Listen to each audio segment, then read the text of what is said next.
Okay, we're going to start Lamed Gimel. Ready? Lamed Gimel by the Mishnah.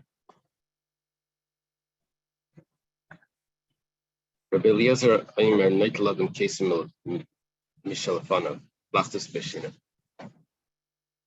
This is Rabbi Eliezer ben Hurknes.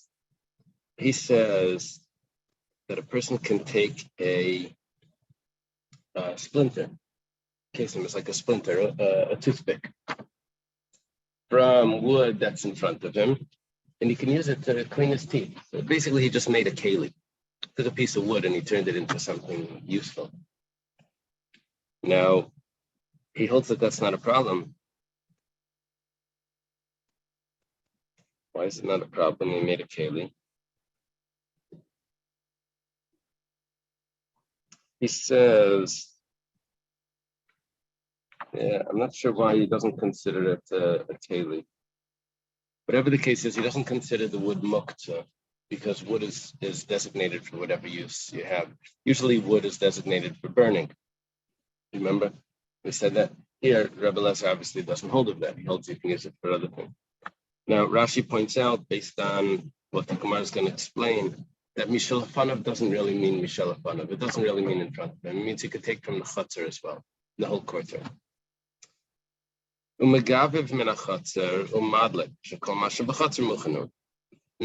when it comes to firewood, he can go into the courtyard and he can rake or gather wood.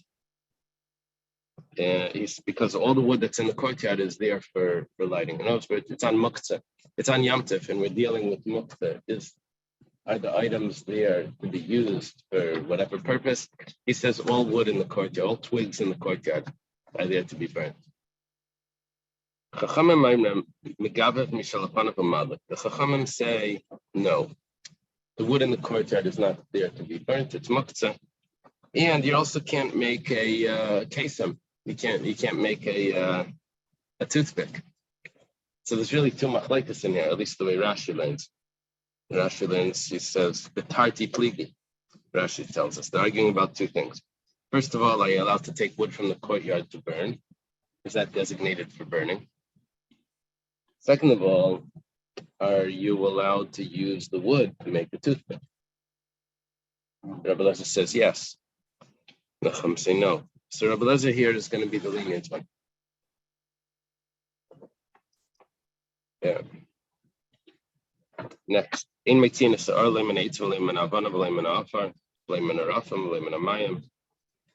can't make a new fire on Yom Tov. You have to use an existing fire. Yeah. The question is why? Rashi tells us that it's noilad. It's a new, you're creating something new. Yeah. I don't know exactly what fire is. I didn't do the science of that. What is, it gets hot, and then there's like a flame. What is, what is the flame? What is that fire?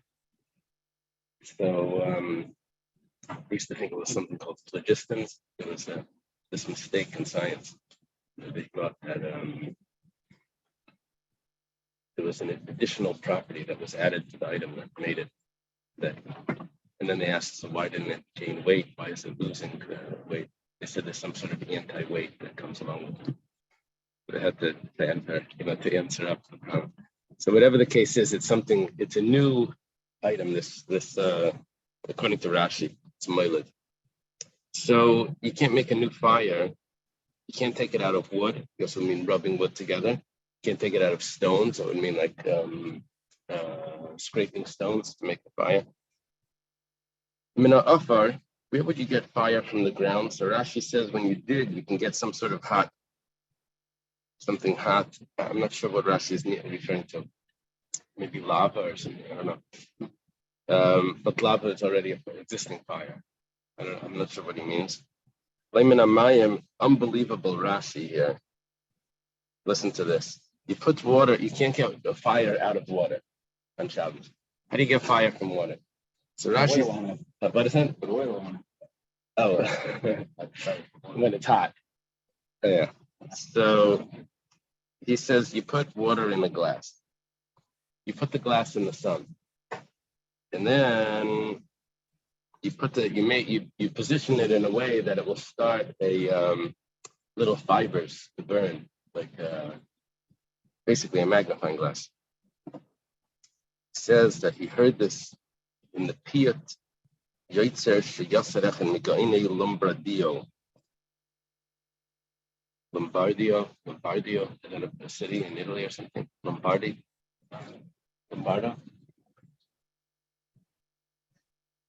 On the bottom it says, this is actually written in a commentary on Sefer Yetzirah to Rab Shabsai the Nulu, the doctor of Lombardo.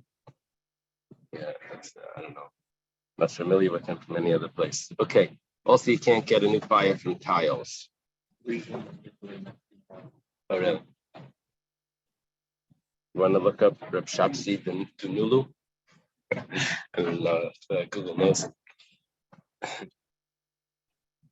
The doctor of Lombardo. Dunulu. It's on. I don't know if I have it on. It's a note on the bottom of Rashi. I don't have it. Yeah, because it would only be in the Rashi. Oh, and so but it would be on the other side of your, in those other pages. Right. Okay. The last piece in Malabdim Masarafim Lifley spent. You can't whiten a tile to cook with it. I'm just going to explain that it's dealing with a new tile, and you would whiten it by putting it into the fire, and then it would harden, and then I guess you would cook on it like a hot. Some things they make on these hot tiles, a lava or something. Right? You can't do that. You can't make a new one. Amar Rav Yehuda. Rav Yehuda says, there's no problem with animal food to use it to make any sort of keli. Now that would tell me that I can take straw or small twigs that the animals will eat and use it as a toothpick. We had a machlekes in the Mishnah where Rabbi Eliezer says you can make a toothpick, and the Chacham say you can't. Comes along Rabbi Yehuda, and he says, if it's animal food, there's no problem. Is he saying that it's even according to the Chachamim, it's no problem? Could be. Esrei Rav Kana Rav Yehuda. Rav Kana has a question for Rav Yehuda. Rav Kana and Rav Yehuda are contemporary. There's 6 Rav Kanas, but one of them is a contemporary, maybe 2 of them, a contemporary of Rav Yehuda. They're both students of Rav. It's probably the Rav Kana that ended up. Oh yeah, Eliezer gets a mazel tov. Have you referring to? But the wrist, Menachem's wrist. Yeah, Menachem's wrist is on Wednesday. Okay. There's another one. Yeah, Eliezer has a mazel tov. His daughter's engaged. Mazel tov. Thank you. Yeah. And I think Lombardi is.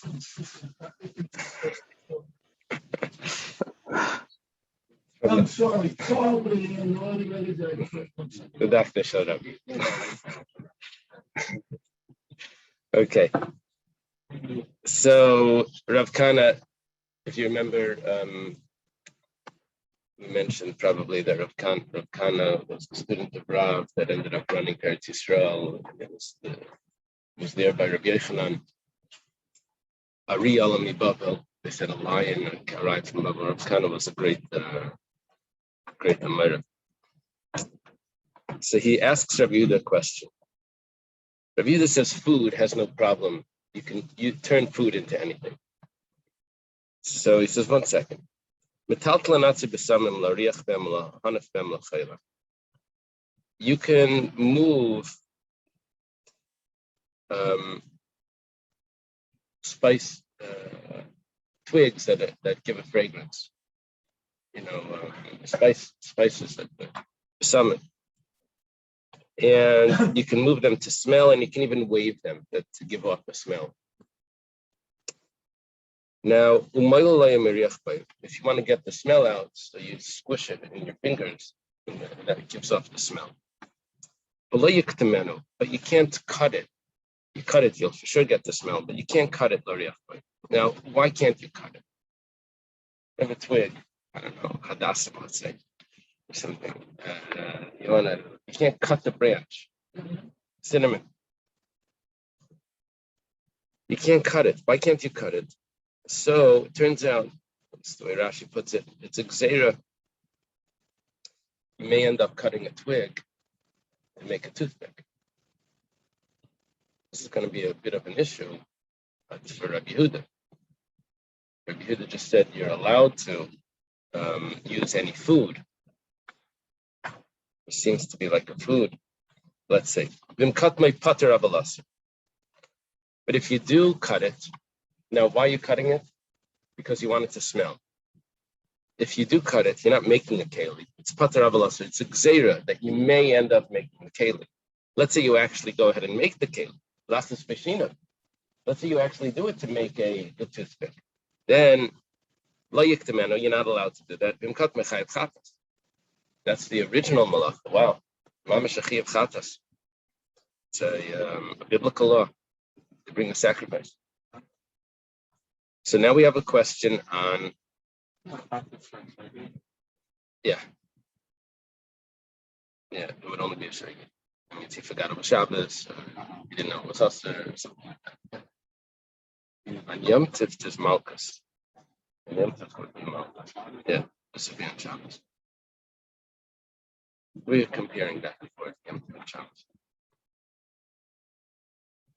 Okay. Now, he says like this. You hear the question Rav Khan is asking Rav Yehuda.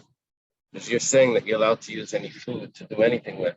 Turns out that it's possibly pater avalasser just to cut it, and it's a chiv chatas if you turn it into a toothpick. You're saying that there's no problem with it, even lechatchila you could do it.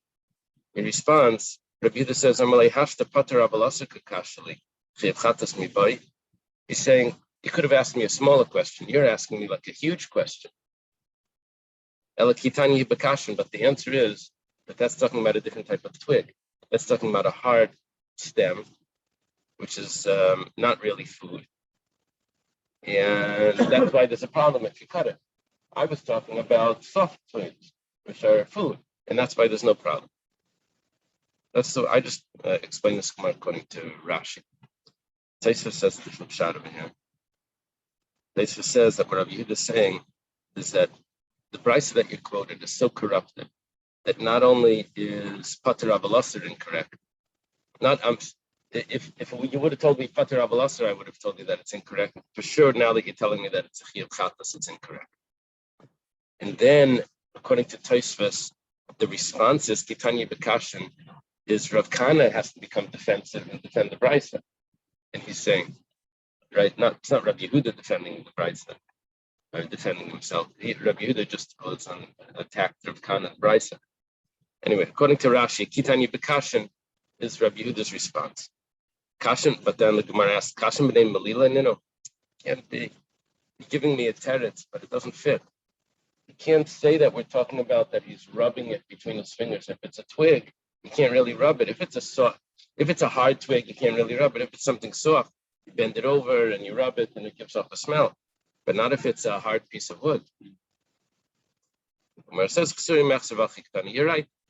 But if we add words into the brisa, then it's going to fit. The brisa is missing words, and it says the following. Yeah. They explain, we mentioned this before, probably. What's the pshat? How do you just add words? What's going on? He said that Rebbe really wasn't supposed to write the Mishnah because it was the oral law. The oral law is not supposed to be written down. It says when he did this, he did it. He did it because he saw that the Torah was going to be lost. It wasn't written down. So he did something for God, even though it was a small violation. Anyway, when he did it, he didn't do it in a way that it should be perfect. He still left out certain things. He wanted to still be oral. So that's why we still left with some Sorry Matzers, and that's what they explain. That's a good question. So here, how does it fit? It must be those that went along in the project to Priya Rabbeishia, whoever had made the prices did the same.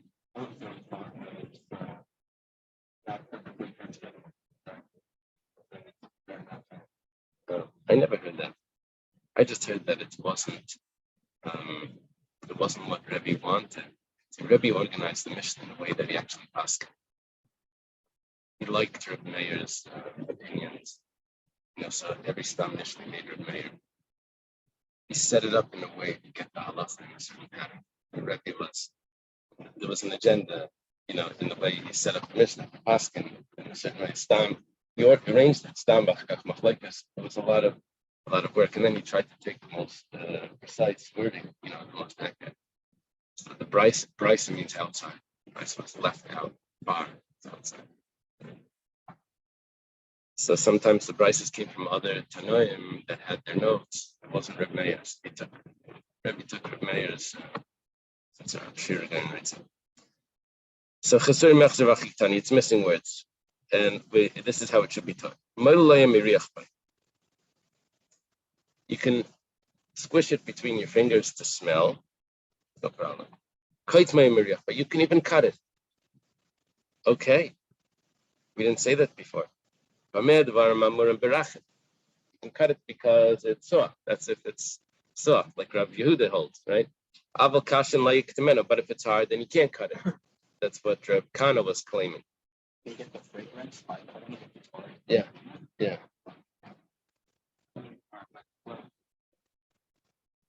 That's hard. Right. What happens if you do cut it and it's hard? Okay. And if you use it to mamish make a toothpick, this is the original scented toothpicks. They have in the restaurant, they have mint toothpicks. Okay. So chiyuv chatas. Okay, now the Gemara says, Mamish, two prices that contradict each other. One says you can cut it and smell it. The other one says you can't cut it to smell it. Contradiction. Reb Zera says in the name of Reb Chizda, it's not a problem. Soft or hard, like we just said. If it's hard, you can't cut it. Why not? Because it's a gzeira, you may end up making a toothpick, which that's a biblical violation. Maskavla Ravacha Bar Yaakov. The kashan on my life. Why can't, if it's hard, why can't you cut it? What's the difference? We have a Mishnah that says the following: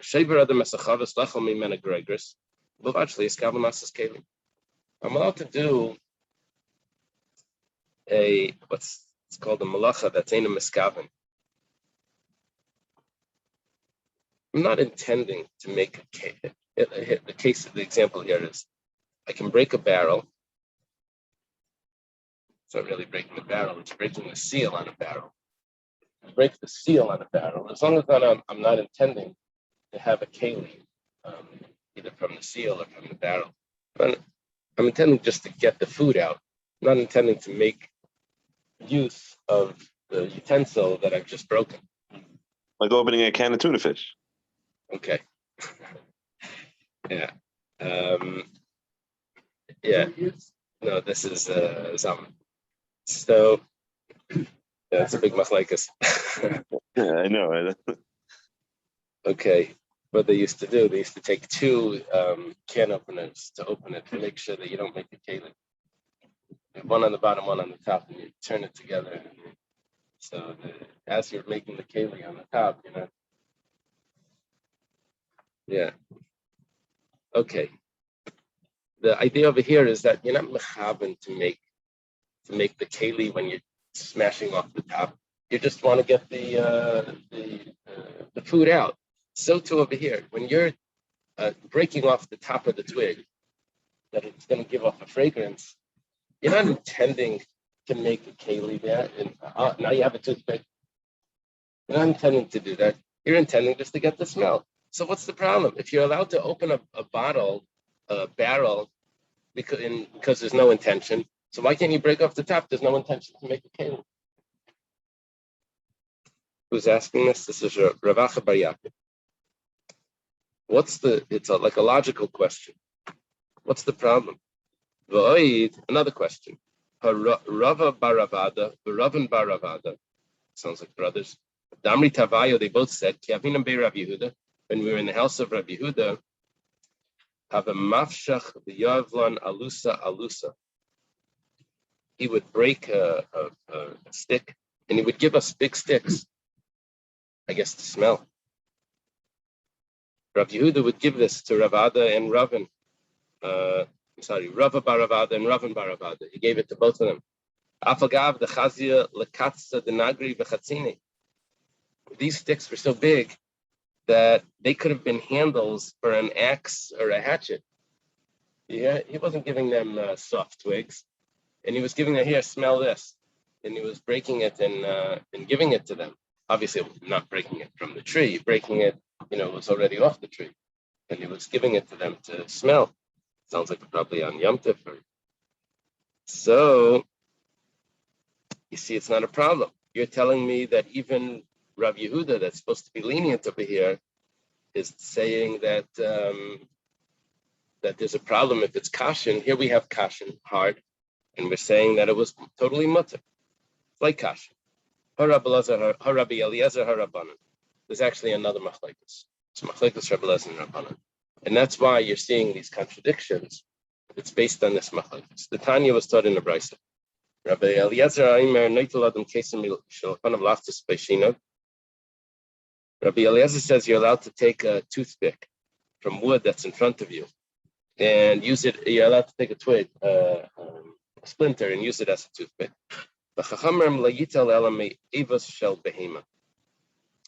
You're only allowed to do it if it's food. Avos is a trough. This whole thing with burning to Shabbos and Yom Tov. So far, I don't see a difference between Shabbos and Yom Tov.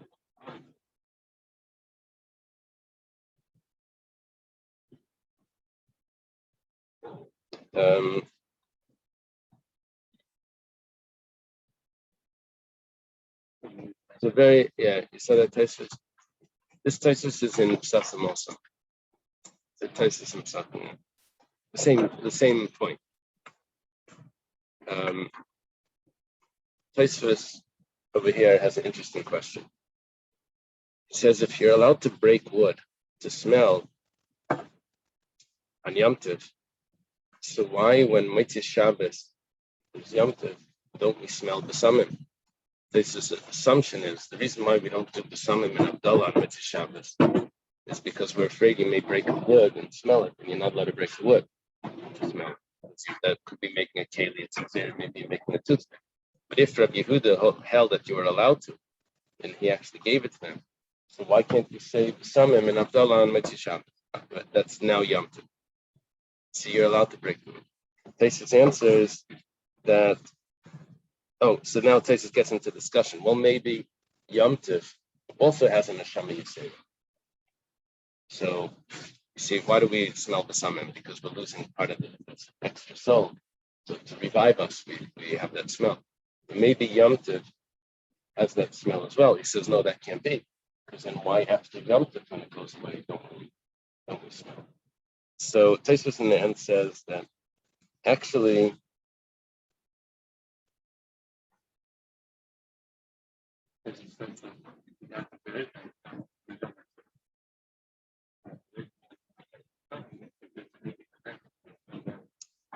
Taisus says that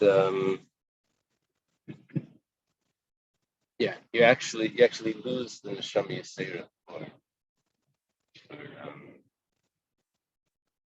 for Yom Tov. Before Yom Tov, but because we're eating and we're enjoying Yom Tov, so that's just like the smelling that we would normally do. That takes replaces the smell. The Rashbam learns different. The Rashbam learns that there is a Neshama Yisera on Yom Tov, and according to that, why don't we say Samim after Yom Tov Abdullah? So the Chassidish parents always said that after Shabbos, the Neshama Yisera goes away. But after Yom Tov, the Neshama Yisrael stays with you. So every Yom Tov you keep adding more Neshama Yisrael. You grow. It grows spiritually. Okay. So that's why that's why this shows on the scale. Okay. Yeah. Okay. Now here we just had a machlekes Rabbi Eliezer and the Chachamim regarding using a twig to make a toothpick. Rabbi Eliezer says you're allowed to. The Chachamim say it needs to be used if you take it from food, from fodder, some sort of straw, then it's fine. But otherwise, you can't use wood. Everyone agrees that you can't cut a piece of wood.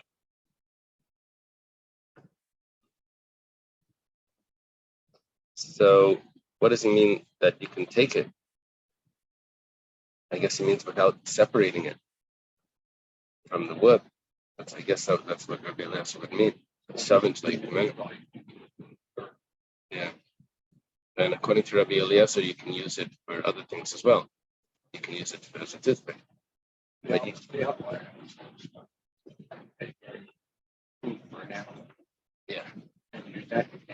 Right. Right. Right. Right.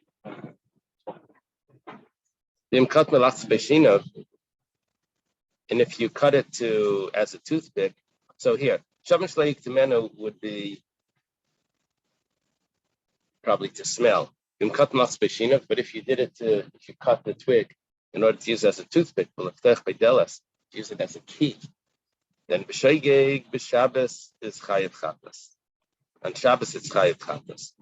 B'mezid b'Yom Tov seifig asarban. You see, there's no malchus unless it's done b'mezid. So we're looking for the punishment. On Yom Tov there's no chayav chatas, and chayav chatas would only be for shaking. So we say on Yom Tov, if he does it b'mezid, he gets malchus. The Chachamim say it's only rabbinic. I thought the Rabbanim were the Chachamim were more strict. Turns out they're more strict, but they don't say that it's a biblical law. Rabbi Eliezer says that it's a biblical law. And now the Gemara explains what we're trying to do by quoting this brisa. Rabbi Eliezer, the Ka'amar Hasam, Chiyuv Chatas, that if someone cuts a twig in order to use it as a keli, so Hacha Pater Avalasser. Then if he just does it to smell, then it's going to be Pater Avalasser. That would explain the brisa before. We had a brisa that says clearly that if it's something hard and you cut it to smell, it's Pater Avalasser. If you cut it as a twig, then it's a Chiyuv Chatas. Rabbanan the Kamri Hasam Pater Avalasser. The Rabbanan that say that if you use it to make a toothpick, it's Pater Avalasser. But then if it's just to smell, that would explain Rabbi Yehuda's opinion. Rabbi Yehuda was giving these large twigs to students to smell on. How was he allowed to do that? Because he follows the Chachamim that say that even to make it into a keli was only rabbinic. If you're doing it to smell, then it's permissible. Gemara says, what about the brisa? Is that a brisa or a mishnah? It's a mishnah. What does Rabbi Eliezer do with that mishnah? It says clearly, you're allowed to break a barrel. Now you're telling me that it's a biblical law it's a biblical law to make it into a keli. It's a rabbinic law to do it even if you're not making it into a keli. And there it says that it's mutter to break the barrel. That brisa is talking about where the barrel was broken already, and that's why it was permissible, and it was just put back together with some sort of resin or pitch. What's mustaki? It's a type of resin that comes out of a tree, Raishna. It's an Arabic word. It's called mustaki. Rashi over here quotes that this pshat was told to me by Reb Shmuel HaMechuna Chassid min Barbeshta. See that bottom line of Rashi? I'm getting a lot of information. Rashi. Yeah, apparently in the universities, when they study Old French, they use Rashi because Rashi is the only source for Old French written in another language. So the pronunciation gets lost if you write it in the same language. Because you don't know, but when you cross over to another language and you use another, then you can see the pronunciation. Okay. Oh yeah, very important.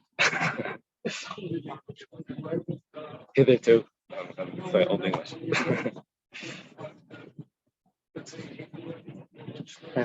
Transliterated. It's because it's transliterated. Right? Okay.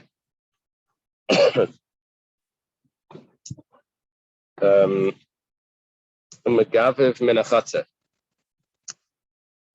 You're allowed to rake from the courtyard. This was according to which opinion? Rabbi Eliezer.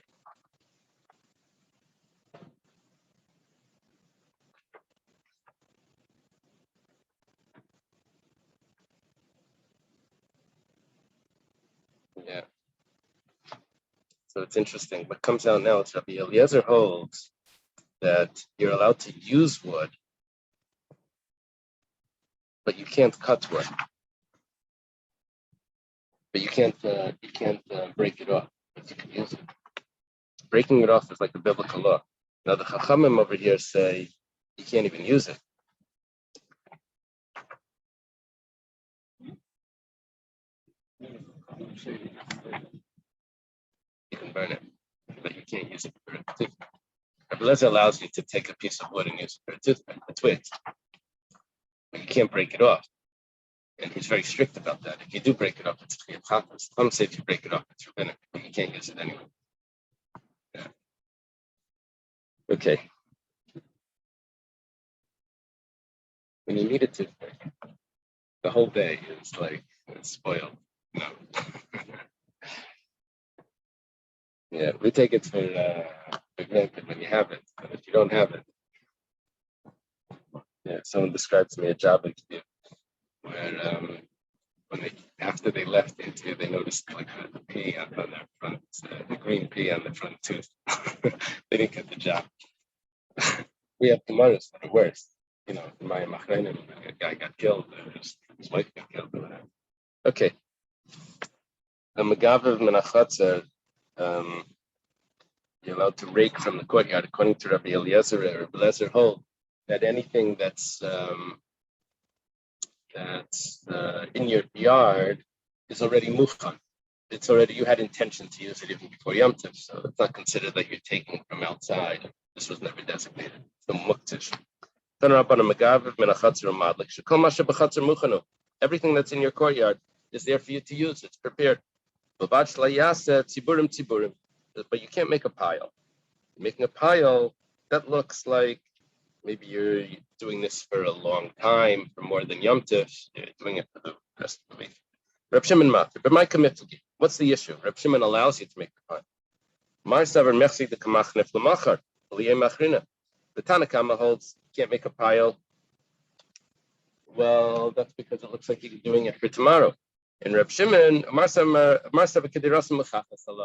everyone sees the pot is on the fire, the grill is open. You know, they see that you're doing it because you're making a fire. So not thinking that you're doing this for long, for storage or something. My time from the Kamoilid the Yom Tov. You hear? Rashi was quoting the Gemara.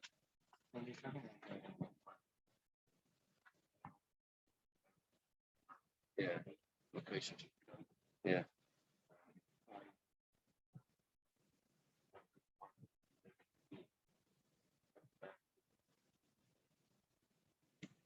It must be that it is preparing the fire. Oh yeah, well there's different interpretations of what the motivation was doing. But let's say he was making a bundle, then this would be an issue. So, but we hold that you're allowed to make a fire, and if this follows Rabbi Yehuda's view, and I see that that's Rabbi Yehuda's view, that says that it's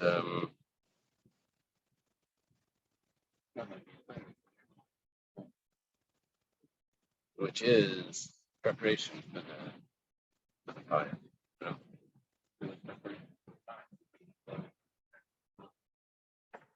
Oh, so that's why he says that it looks like it could be for tomorrow. He's collecting twigs. They're in the yard. It's not. He didn't chop wood and leave it in the yard. There's branches in the yard. You know, he has one of those trees that are very, very pretty, but they leave a big mess. Right?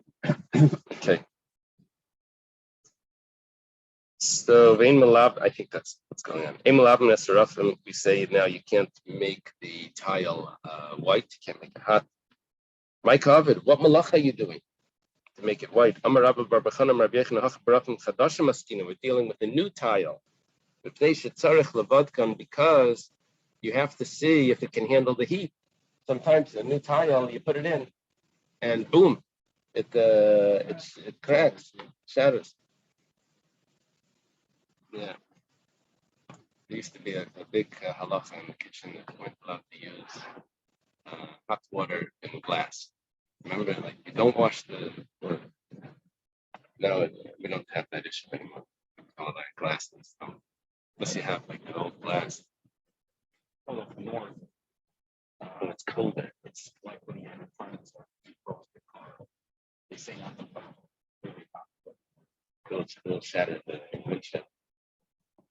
Uh-huh. And I remember the windows been frosted. And they back of the Oh wow! what? From the heat of his finger. Yeah. Yeah. Yeah. So this would depend. This would depend on what the climate is, what the temperature is outside. But there's another pshat. Also, because it hardens when you put it in the heat, that hardens it like earthenware. Hardens the clay tile. Hardens in the heat. The first heat is what does that. Okay, Tanan Hassam was taught in the Mishnah. Dars, we're going back to Chulin.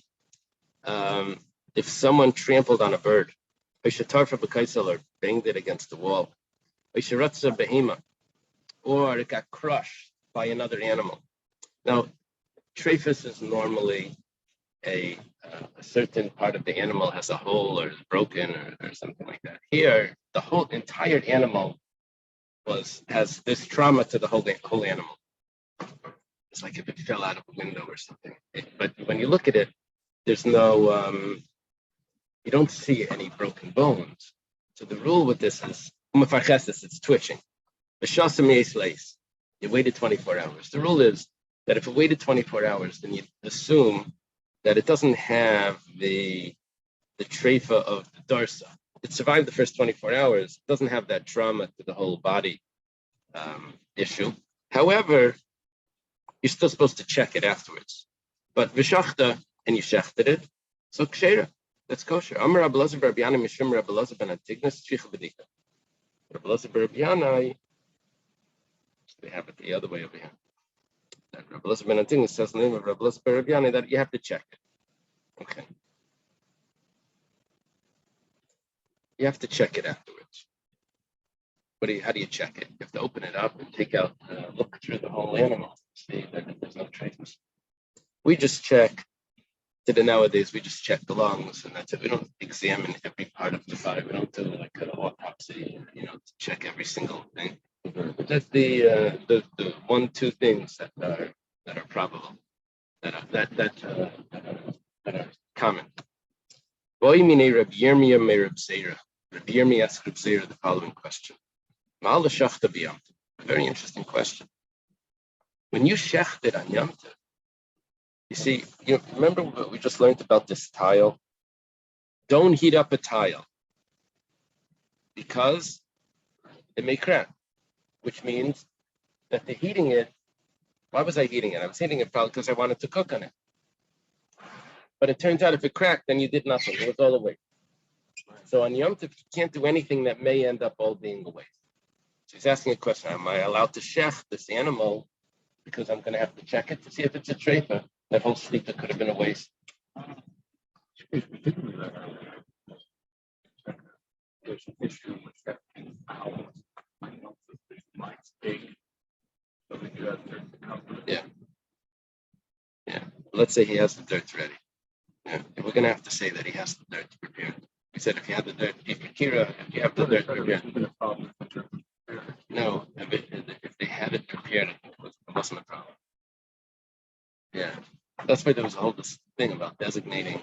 You have to designate the birds from different types of birds in the birdhouse, and this if it's in front, you have to actually hold it to. If you have to designate the dirt beforehand. So mimachzakin and reyes b'yamteveloi. Do we say that it's going to be a problem or not? Amalei tanina, because we have a mishnah. In malabna mesarafim suspend. You can't heat a tile. It's going to be a problem. Could be it's going to crack. We asked what's going to be the problem with the tile if you heat it. Rabba Bar Bachana says name of Rabbi Yechonah. See, you have to check if it's going to handle it.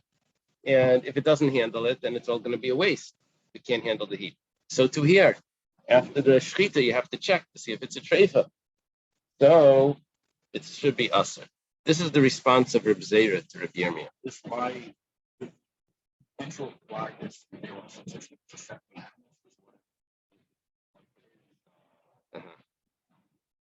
So our assumption is that the fact that we check other animals, we check every animal. That's just a chumrah. Really, if it would be kosher anyway. Rov behemoths are not treifa. The majority are not treifa. I would say it's kosher. But over here, you mamish have to check it because here it already had some sort of trauma. So Amalei, Rabbi Yirmiyah responds back, I don't know if that's a good answer, what you just gave me. Because Anan,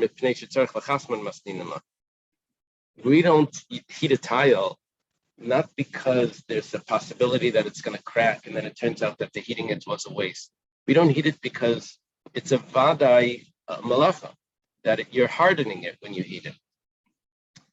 It's not because of a doubt. Reb Zera says it's because of a doubt. That's a raya that you can't shecht it. Reb Yirmiyah says that's not the pshat. It's because you're hardening it. Forget the doubt. The doubts wouldn't have done anything. That's it. Hardening it is tikkun keli, tikkun mana. You're making a keli.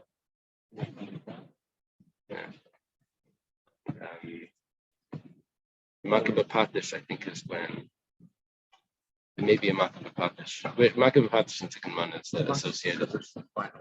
Right. A hammer blow. Right? Okay, this is a famous brisa.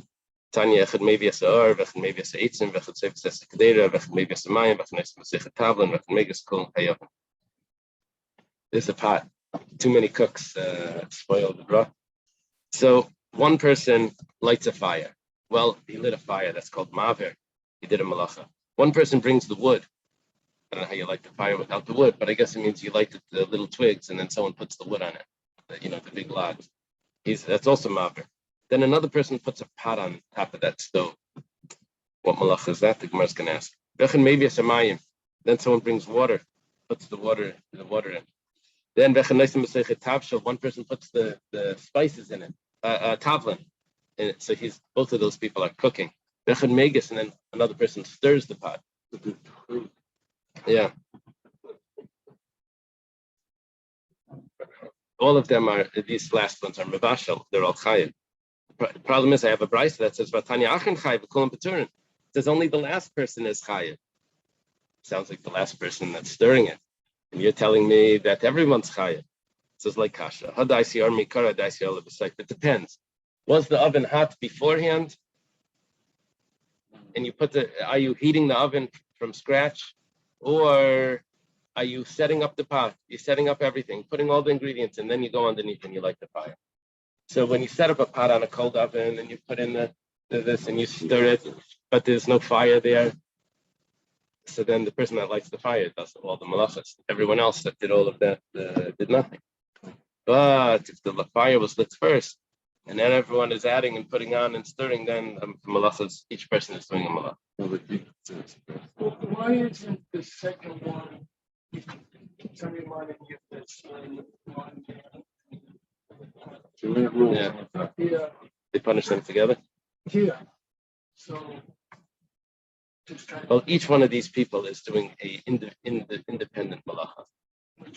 Yeah, yeah. Forget about the guy that's coming afterwards. I understand all of them are doing an action. El Seif says like they're my covered, but the person that's putting on the pot, what is he doing? He's not cooking. I mean, the metal gets hot, but so what? We're dealing with it's a brand new earthenware pot, and when you put it on the fire, you're heating it up. That's hardening it, or possibly checking to see if it's going to be good. Yeah, it's hardening it, I guess. Okay. Tell me again. This says.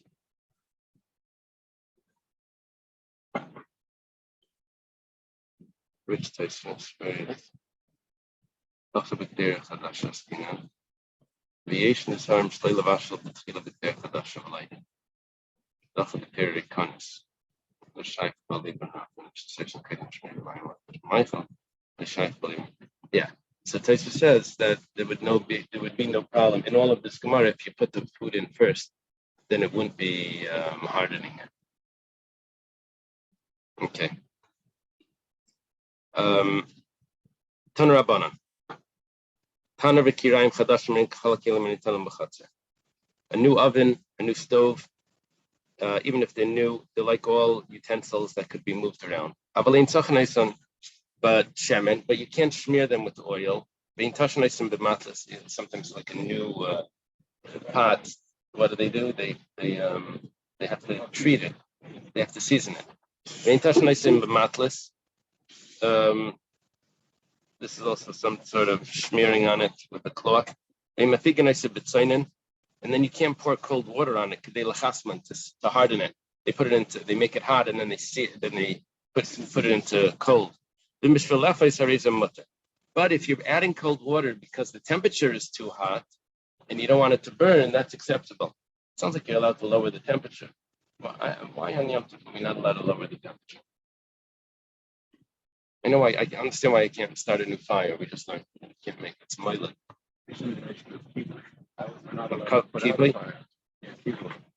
But here it says I'm allowed to lower the fire.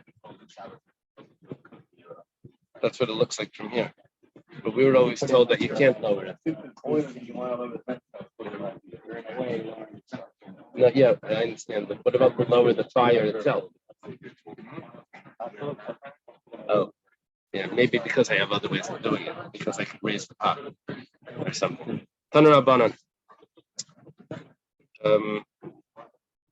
Actually, let me not rush. Well, we're almost at the Mishnah. We'll leave it over here. That's right. Rush there. We're up to Tana Rabbanan. Okay. What day is the Siyam? Anyone know?